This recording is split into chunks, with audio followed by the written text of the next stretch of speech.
I want to introduce now Vicki. Vicki is a school teacher, and Vicki, you know, I suppose you can actually shed a lot of light on this, the impact that it has on a lot of the students in your classroom. So welcome, Vicki.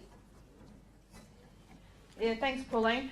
I had a bit of a chat to the people when we had the Kata Party come out. So I've been in town 12 years now. I'm not a local, I'm not born and bred here. You've got to be at least 3 generations to be a local in Chincilla. But I've been here 12 years, so I've had a fair crack. I've been in the education system for those 12 years of my career and seen our town go through a lot of different changes and the kids go through a lot of different changes. So as young adolescents are, they're not all rat bags and, you know, scumbag kids.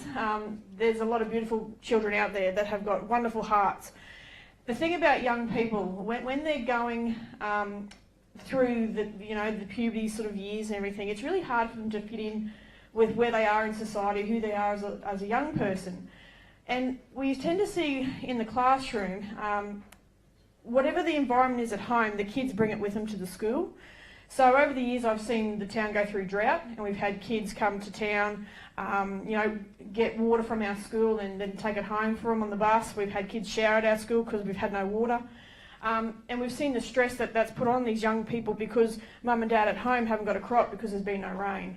So the kid actually comes to school with that stress from the parent.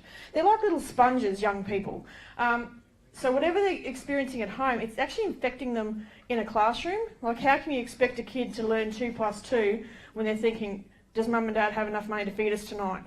Does mum and dad have enough money in their bank account to feed themselves? Where are we going to sleep if we lose this house? Or even though the kid themselves isn't the one that's impacted by those decisions making, they're the little sponges that are sucking up that energy from their parents.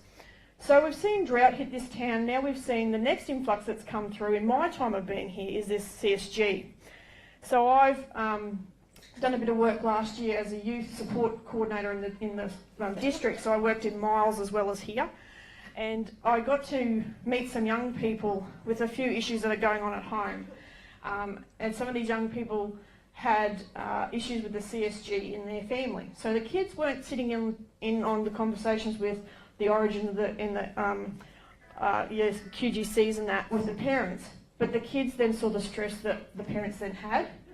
So I've seen young people self-harm because they don't know how to deal with that pressure of the stress that's going on in their home.